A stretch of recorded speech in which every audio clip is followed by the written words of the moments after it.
ஹரே கிருஷ்ணா ஹரே கிருஷ்ணா கிருஷ்ணா கிருஷ்ணா ஹரே ஹரே, ஹரே ராமா ஹரே ராமா ராமா ராமா ஹரே ஹரே. குட்டி கதைகள் 569. இங்கு மிகப்பெரிய மாயாவாதி ஒருவர் சைத்தன்ய மகாபிரபு இடம் சரண் அடைந்த கதை காண்போம். முன்பு ஒரு சமயம் ஒரு நாள் ஸ்ரீ சைத்தன்ய மகாபிரபுவும் சர்வபௌம பட்டாச்சாரியரும் சேர்ந்து ஜெகநாதர் கோவிலுக்கு சென்றார்கள் பூரியில். மறுநாள் சர்வபௌம பட்டாச்சாரியர் சைத்தன்ய மகாபிரபு உட்கார்வதற்கு உயரமான இடத்தை அளித்துவிட்டு தான் தரையில் அமர்ந்தார். ஒரு சந்நியாசிக்கு அவர் காட்டிய மரியாதை இது ஆகும். இதன் பின்பு அன்பு பொங்க சைத்தன்ய மகாபிரபு இடம் வார்த்தைகளை உதித்தார். சர்வபௌம பட்டாச்சாரியர் எப்படியாவது அவரை மாயாவாத சந்நியாசி ஆக்கிவிட வேண்டுமென வைராக்கியம் இருந்தது அவரிடம். சரீரக பாஸ்ய விரிவுரை வேதாந்த சூத்திரம் என்ன கூறுகின்றது என்பதை கேட்பது துறவற மார்க்கத்தை பூண்டவர்களின் வேலை ஆகும். எனவே நீங்கள் தயங்காமல் தொடர்ந்து வேதாந்தத்தை மேலான ஒருவர் இடமிருந்து கற்க வேண்டும் என சைத்தன்ய மகாபுருவை பார்த்து பட்டாச்சாரியர் கூறினார். நீங்களோ கருணை கடல், உங்கள் ஆணைக்கு கீழ்ப்படிந்து நடப்பது என் கடமை என்றார் சைத்தன்ய மகாபிரபு. பின்பு தொடர்ந்து 7 நாட்கள் வரை சர்வ பௌம பட்டாச்சாரியார் எடுத்து உரைத்த வேதாந்த தத்துவத்தை கவனமாக கேட்டார் சைத்தன்ய மகாபிரபு. இதில் ஆச்சரியம் என்னவென்றால் அமர்ந்து பொறுமையாக கேட்டதுதான். கூறப்பட்ட விளக்க உரை சரியா தவறா எனக்கூட காட்டிக்கொள்ளாமல் இருந்தார் அவர். நீங்கள் 7 நாட்களாக தொடர்ந்து எனது வேதாந்த விளக்க உரை கேட்டு வருகின்றீர்கள். வாய் திறவாமல் மௌனமாக இருந்ததால் உங்களுக்கு புரிந்ததா அல்லது புரியவில்லையா எனக்கூட எனக்கு தெரியவில்லை என்றார் பட்டாச்சாரியர். நான் அறிவெளி ஆதலால் வேதாந்த சூத்திரத்தை படிப்பது கிடையாது. நீங்கள் என்னை கேட்க பணிந்ததால் உட்கார்ந்து பொறுமையாக கேட்டேன். சந்நியாசி என்ற வகையில் கடமை நிமித்தமாக கேட்டேன். துரதிர்ஷ்டம் நீங்கள் அளித்த விளக்கங்களை நான் புரிந்து கொள்ளாததுதான். இவ்வாறு சைத்தன்ய மகாபிரபு பதிலளித்தார். உங்களுக்கு புரியாமல் போனாலும் என்ன போதிக்கப்படுகின்றது என்பது பற்றியாவது விசாரிக்கலாமே. வாய் அடைத்து போயிருந்தால் எப்படி? நீங்கள் என்ன நினைத்து கொண்டு இருக்கின்றீர்கள் என்று எனக்கு எப்படி தெரியும்? பட்டாச்சாரியார் மிடுக்கான கேள்வி இது ஆகும். இந்த இடத்தில் சைத்தன்ய மகாபிரபு தனது மன ஓட்டத்தை வெளிப்படுத்தினார். ஒவ்வொரு சூத்திரமும் எனக்கு புரிகின்றது. ஆனால் உங்கள் விளக்கங்கள் தான் மனதை குழப்பி அடிக்கின்றன. வேதாந்த சூத்திரங்களின் நேரடி ஸ்லோகங்களை நீங்கள் விளக்காததால் நீங்கள் எதையோ மறைக்க பார்க்கின்றீர்கள் என மட்டும் தோன்றுகிறது என்றார் சைத்தன்ய மகாபிரபு. வேதாந்த சூத்திரம் உபனிஷதங்களின் சுருக்கம். ஒவ்வொரு ஸ்லோகத்தையும் பொருள் விளக்கம் செய்யாதவாறு ஏற்க வேண்டும். நீங்கள் முக்கிய அர்த்தத்தை விட்டுவிட்டு கற்பனை விளக்கங்களை ஏற்றுக்கொள்ள வேண்டும். இதர சாட்சியங்கள் இருந்தபோதிலும் நேரடியாக புரிந்து கொள்ளும் வேத விளக்கம் மிகச்சிறந்தது. உதாரணமாக சங்கு, பசுஞ்சாணம் இவை 2 மிருகங்களின் எலும்பும் கழிவுப் பொருளும் ஆகும். ஆயினும் வேத சம்பிரதாயப்படி இவை 2 தூய்மை ஆனவை ஆகும். இதை வாதம் செய்யாமல் எல்லோரும் ஏற்றுக்கொள்கின்றார்கள். தங்கள் கற்பனைக்கேற்ப விளக்கம் தருவதாக வைத்து பார்த்தோம். ஆனால் சங்கும் சாணமும் அசிங்கமே. இப்படியாக வேதங்களின் அதிகாரத்தன்மை உடனடியாக மறைந்துவிடும். வியாசதேவரின் பிரம்மசூத்திரம் பட்டொளி வீசும் சூரியன் ஆகும்.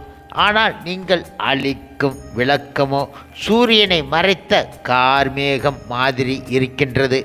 வேத இலக்கியங்கள் அனைத்தும் பிரம்மன் என்பது உன்னத பகவான் என கூறுகின்றன. பகவான் என்றால் சகல பந்தங்களும் கூடியது. ஆனால் நீங்களோ பகவான் அரூபி என விளக்க முயற்சி செய்கின்றீர்கள். வேதங்களில் கடவுள் அரூபி என கூறப்பட்டு இருந்தால் பரமபுருஷ பகவான் தெய்வீகமானவர் என்றும் அவரது தோற்றம் ஜடநிலை குணாதிசயங்கள் தாண்டியது என்றும் தெரிய வரும். சில சமயங்கள் வேதங்கள் பகவானை புலன்கள் இல்லாதவர் என வர்ணிக்கின்றன. அதே சமயம் பல ரூபத்தை எடுக்க விரும்பிய பகவான் ஜட தன்மைகளையும் கூர்ந்து பார்த்தார் என வேதங்கள் கூறுகின்றன. சிருஷ்டிக்கு முன்பு கண் அல்லது மனம் இல்லை என்பதால் பகவானின் கண் மனம் இவற்றின் தெய்வீக தன்மைகள் இங்கு நிரூபணம் ஆகின்றன. 6 வகை சீரும் சிறப்பும் கூடிய ரூபமுள்ள பகவானை நீங்கள் அரூபி என்கின்றீர்களா?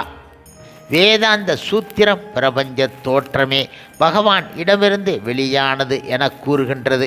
கடவுளுக்கு சக்தியே இல்லை என்கின்றீர்களா? விஷ்ணு புராணம் 3 வகை சக்திகளை விவரிக்கின்றது. திருமாலின் உள் சக்தியை சாஸ்திரங்கள் முற்றிலும் ஆன்மீகமானது என கூறுகின்றன. இன்னொரு ஆன்மீக சக்தியும் உண்டு. இது சேத்திரைக்கர் எனப்படும். சேத்திரைக்கர் உயிர்வாளி 3வது சக்தி எதிர்மறை விஞ்ஞானம் ஆகும். அதாவது உயிர்வாளியை பக்தி அற்றவனாக ஆக்கி கர்ம செயல்களில் ஈடுபடச் செய்வது ஆவது ஆன்மீக வடிவத்தை பகவான் 3 விதமாக எடுக்கின்றார்.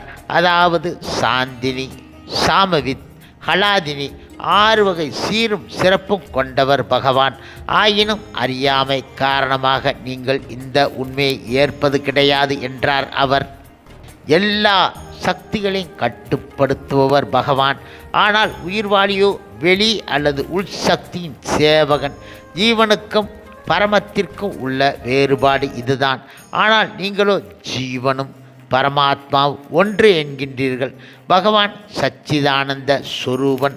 ஆனால் நீங்களோ இதை சத்வகுணத்தால் எழுந்த வடிவமாக வர்ணிக்கின்றீர்கள். பகவான் சச்சித் ஆனந்த ஸ்வரூபத்தை ஏற்காதவன், பகுத்தறிவாளன். இப்படிப்பட்டவனை பார்க்கவோ தொட்டு பார்க்கவோ கூடாது. புத்த மதத்தினர்கள் வேதங்களை ஏற்பது கிடையாது. ஆதலால் அவர்கள் நாஸ்திகர்கள் என வர்ணிக்கப்படுகின்றார்கள்.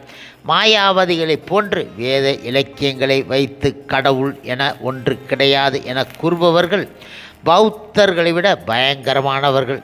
வியாசதேவர் கட்டுண்ட ஆத்மாக்களை விடுவிப்பதற்காக வேதாந்த சூத்திரத்தை வழங்கினார். ஆனால் ஆதிசங்கரர் அருளிய சரீரக பாஷ்யத்தை ஒருவன் கேட்டால் அவனது ஆன்மீக வாழ்க்கை கெட்டு போய் விடும். ஆதி மூலத்தின் வர்ணிக்க முடியாத சக்தியால் பிரபஞ்சம் தோன்றியதாக வேதாந்த சூத்திரம் கூறுகின்றது. உரைகள் தன்னிலை மாறாமல் தங்கத்தை எப்படி கட்டி கட்டியாக எடுத்து தருகின்றதோ அதுபோன்று ஆதி மூலம் தன் அளப்பற்ற சக்தியால் பிரபஞ்சமாக தோன்றுகின்றார். இருப்பினும் அவர் உருமாறுவது கிடையாது. இப்பொழுது ஆதிசங்கரர் பகவான் பிரபஞ்ச தோற்றத்தின் போது உருமாறியதாக வியாசர் தவறாக கூறியதாக ஒரு கருத்தை முன் வைக்கின்றார். நிலையை சரிகட்டுவதற்காக மாயாவாதிகள் விவர்த்த வாதம் என்ற மாயாவாதத்தை எடுத்து உரைக்கின்றார்கள். உலகமே பொய் ஆதலால் பரமன் உருமாறினார் என்பது கிடையாது என மாயாவாதிகள் தங்கள் சித்தாந்தத்தை எடுத்து இயம்புகின்றார்கள். இந்த மாயாவாதம் எப்போதும் பொருந்தும். ஆன்மாவும் ஜட உடலும் வேறு வேறு கிடையாது என்ற அறியாமையில் உயிர்வாளி மூழ்கி இருக்கும்போது பொருந்தும். பிரபஞ்ச தோற்றம் தற்காலிகம், ஆனாலும் பொய் கிடையாது. இப்படியாக ஸ்ரீ சைத்தன்ய மகாபிரபு ஆதிசங்கரின் சரீரக பாஷ்யத்தை தாக்கி அதில் உள்ள குற்றம் குறைகளை சுட்டி காட்டினார். சர்வபௌம பட்டாச்சாரியர் தன்னை காப்பாற்றிக் கொள்வதற்காக எத்தனையோ போலி விவாதங்களை எடுத்து உரைத்தார். தர்க்கம் பேசாமல் குதர்க்கமாக பேசினார். ஆயினும் எதற்கும் சளைக்காத சைத்தன்ய மகாபிரபு தன் சித்தாந்தத்தை நிலைநாட்டினார். முடிவாக சைத்தன்ய மகாபிரபு கூறினார், பரமபுருஷ பகவானே அனைத்து உறவுகளின் சம்பந்தம். அச்சாணி பக்தி சேவை செய்வதே மனிதனின் தொழில், அபிதேயம். கடைசியில் கடவுளை அடைவது இறுதி நோக்கம், பிரயோஜனம். இந்த மூன்றும் எல்லா வேத இலக்கியங்களின் உட்கருத்து ஆகும் என்றார் அவர். கடவுள் கிடையாது என்ற கருத்தை வலியுறுத்துவதற்காக கற்பனையான அர்த்தத்தை ஆதிசங்கரர் போதித்தாலும் அவர் மீது தவறு கிடையாது. அவரை அப்படி செய்ய வைத்தவர் ஆதிகேசவன். இது பத்மபுராணத்தில் விளக்கப்பட்டு இருக்கின்றது. ஆதி நாராயணன் ஆதி சிவனிடம் இவ்வாறு கூறினார்: உங்கள் விருப்பம் போல் வேதங்களை விளக்கி என் மீது வெறுப்பு கொள்ளச் செய்யவும், என்னை பற்றி நினைப்பையே அழிக்கச் செய்யவும், பிறகு தான் மக்கள் இகபோக வாழ்வில் ஆழ்ந்து ஞான சூன்யங்கள் பெருகுவதற்கு வகை செய்வார்கள் என்றார் அவர். பத்ம புராணத்தில் மற்றொரு உரை கோர்வை உண்டு. பார்வதி தேவியை பார்த்து பரமேஸ்வரன் கூறினார்: உமையே, மாயாவாத சித்தாந்தம் வேதங்களை அபக்தி வழியில் விளக்குவதாகும். இஃது ஒரு மறைமுகமான புத்த சமயம். ஆஸ்திகர்களை ஏய்ப்பதற்காக கலியில் நான் அந்தரனாக பிறந்து ஆதி பகவானுக்கு உருவம் கிடையாது, தன்மை கிடையாது எனவும் மனிதனின் ஜீவாத்மாவும் மாதவனும் பரமாத்மா ஒன்று என பறைசாற்றுவேன். கர்மாவில் இருந்து விடுபடுவதற்காக எல்லா செயல்களையும் விட்டு ஒழிக்குமாறு பரிந்து உரைத்து இப்படியாக வேதங்களுக்கு குதர்க்கம் புகட்டுவேன். இப்படியாக மாயாவாத சித்தாந்தத்தை வைத்து அறியாமை பரப்புவேன். இதனை கேட்டதும் நன்கு கற்று அறிந்தவன் கூட இந்த வலையில் வீழ்ந்து விடுவான். ஆதி சங்கரர் பற்றி சைத்தன்ய மகாபிரபு கூறியதை கேட்ட சர்வபௌம பட்டாச்சாரியர் ஸ்தம்பித்து போனார். அவரால் பேச முடியவில்லை. ஆச்சரியப்படாதீர்கள். பக்தி சேவை செய்வது மான் உடனுக்கு இடப்பட்ட கட்டளை. ஸ்ரீமத் பாகவதத்தில் கூறியிருப்பது போல் ஞானிகள் கூட பகவானுக்கு பக்தி சேவகம் புரிகின்றார்கள். ஆத்மராமாக்கள், அதாவது தன் நிறைவு பெற்றவர்கள் கூட சில பற்றுக்களை விட்டுவிட்ட போதிலும் யாருடைய தெய்வீகமும் செயல்களும் அற்புதமோ அந்த பகவான் ஸ்ரீகிருஷ்ணன் தொண்டினை மனம் உவந்து ஏற்கின்றார்கள். ஆத்மராம ஸ்லோகத்தை கேட்ட பின்பு சர்வபௌம பட்டாச்சாரியர் இதற்கு பொருள் விளக்கம் தருமாறும் சைத்தன்ய மகாபுருவின் விளக்கத்தை கேட்பதற்கு தாம் ஆவலாக இருப்பதாகவும் அவரிடமே கூறினார். சைத்தன்ய மகாபிரபு முதலில் பட்டாச்சாரியன் விளக்கத்தை கேட்ட பிறகு தனக்கு தெரிந்ததை கூறுவதாக வாக்களித்தார். தர்க்க சாஸ்திரங்களின் அடிப்படையில் ஆத்மராமா ஸ்லோகத்தை பட்டாச்சாரியர் 9 வழிகளில் விளக்கினார். இதனை கேட்ட சைத்தன்ய மகாபுரு புன்னகையுடன் கூறினார்: பட்டாச்சாரியர் அவர்களே, நீங்கள் பிரகஸ்பதி, வான் உலக வழிகாட்டி. உம்மை தவிர இந்த பூவுலகில் சாஸ்திரங்களுக்கு யாராலும் இத்தகைய விளக்கம் அளிக்க முடியாது. உங்கள் புலமையை நீங்கள் அழகாக பிரயோகித்த போதிலும் இந்த புலமையின் மறைவில் இந்த ஸ்லோகத்தின் தெளிவு உரை பொதிந்து கிடக்கின்றது என்றார் அவர். இப்பொழுது பட்டாச்சாரியின் 9 விளக்கங்களை தொடாமல் சைத்தன்ய மகாபிரபு ஆத்மராமா ஸ்லோகத்தை அதைவிட 2 மடங்கு விதங்களில் விளக்கினார். ஆதி பகவான், அவரது தன்மைகள், அவரது தெய்வீக சக்திகள் யாவும் அளப்பரிய சக்தி வாய்ந்தவை. இவற்றை விளக்க முடியாது. இந்த 3ம் பக்குவம் பெற்ற ஆன்மீகவாதியை ஈர்க்கும். இவ்வாறாக இதர ஆன்மீக செயல்களை வெல்லும். சுகதேவ கோஸ்வாமி 4 குமாரர்கள் சனக, சனாதன, சனந்தன, சனத்குமாரர் இவர்களின் வாழ்க்கை இதற்கு உதாரணமாகும். முழுமுதற் கடவுள் மற்றும் பரம புருஷ பகவான் ஸ்ரீ கிருஷ்ணரின் அவதாரி ஆன சைத்தன்ய மகாபிரபு ஆத்மராமா ஸ்லோகத்திற்கு அளித்த விளக்கத்தை கண்ட சர்வபௌம பட்டாச்சாரியர் திகைத்து போனார். பகவான் கேசவனே சைத்தன்ய மகாபிரபு என்பதை உணர்ந்து கொண்டார். பகவான் மாதவன்தான் ஸ்ரீ சைத்தன்ய மகாபிரபு என்பதை அறியாத தன்னையும் தன் கல்வி செருக்கையும் பட்டாச்சாரியர் நொந்து கொண்டார். தவறுகள் பல இழைத்தவனாக தன்னை கடிந்து கொண்டார். தன்னை நொந்து தன்னிடம் சரண் அடைந்த பட்டாச்சாரியருக்கு சைத்தன்ய மகாபிரபு 4 கர நாராயண வடிவத்தை காண்பித்தார். பின்பு விருந்தாவன கண்ணனாக கரிமேனியாக குழல் ஊதுபவனாக கைகள் 2 உடையவனாக காட்சி அளித்தார். இந்த காட்சியை கண்ணுற்ற சர்வபௌம பட்டாச்சாரியர் தடாலென தரையில் விழுந்தார். சைத்தன்ய மகாபுருவை சேவித்தார். பிரபுவின் கருணையால் மகா மந்திரத்தை ஜபித்தல், கடவுள் பிரேமையை விநியோகித்தல் ஆகிய உண்மைகளின் முக்கியத்துவம் பட்டாச்சாரியருக்கு புலன் ஆயிற்று. எழுந்து நின்று நொடிப்பொழுதில் 100கணக்கான ஸ்லோகங்களை இயற்றி ஸ்ரீ சைத்தன்ய மகாபுருவை துதித்தார். பட்டாச்சாரியர் கைகட்டி பக்தி சிரத்தையுடன் பட்டாச்சாரியர் ஓதிய இந்த ஸ்லோகங்களை கேட்ட சைத்தன்ய மகாபிரபு அவரை அப்படியே கட்டி தழுவிக்கொண்டார். பக்தி பெருக்கு மேலிட பட்டாச்சாரியர் தலையில் சாய்ந்தார். அவரது உடல் சிலித்தது, கண்ணீர் மல்கியது. குதிப்பார், பாடுவார், அழுவார், தரையில் விழுந்து சைத்தன்ய மகாபிரபு தாமரை திருவடிகளை தொடுவார்.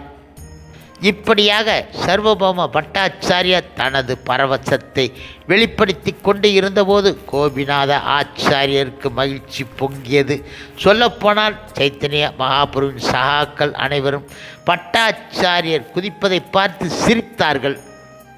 ஐயனே, நீங்களே சர்வபௌம பட்டாச்சாரியின் இந்த நிலைக்கு காரணம் என சைத்தன்ய மகாபுருவை பார்த்து கோவிந்த ஆச்சாரியர் கூறினார். நீங்கள் பரமபக்தன். உங்களின் சகவாசத்தால் ஜெகநாதர் பட்டாச்சாரியாவுக்கு அருள் மலை பொழிந்து இருக்கின்றார் என கூறினார் மகாபிரபு. பின்பு பட்டாச்சாரியர் சைத்தன்ய மகாபிரபு சாந்தப்படுத்தினார். சாந்தமடைந்த பிறகு பட்டாச்சாரியர் பிரபுவிடம் பேசினார். நீங்கள் உலகத்தையே ஆசா பாச தலையில் இருந்து விடுவித்து விட்டீர்கள். தர்க்க சாஸ்திர நூல்களை நிறைய கற்றுக்கொண்டதால் ஏறக்குறைய என் அறிவு மழுங்கிவிட்டது. இரும்பு கம்பி போல் ஆயிற்று. நீங்கள் என்னை உருகச் செய்து விட்டீர்கள். என்னே உங்கள் மாட்சிமை. இதன் பின்பு சைத்தன்ய மகாபிரபு வீடு திரும்பினார். சைத்தன்ய மகாபிரபு மதிய உணவிற்காக கோபிநாத ஆச்சாரியரிடம் பிரசாதம் கொடுத்து அனுப்பினார் பட்டாச்சாரியர். ஹரே கிருஷ்ணா ஹரே கிருஷ்ணா கிருஷ்ணா கிருஷ்ணா ஹரே ஹரே, ஹரே ராமா ராமா ராமா ஹரே ஹரே. சில பிரபுபாதரின் சேவையில் இஸ்கான் பக்தர்கள்.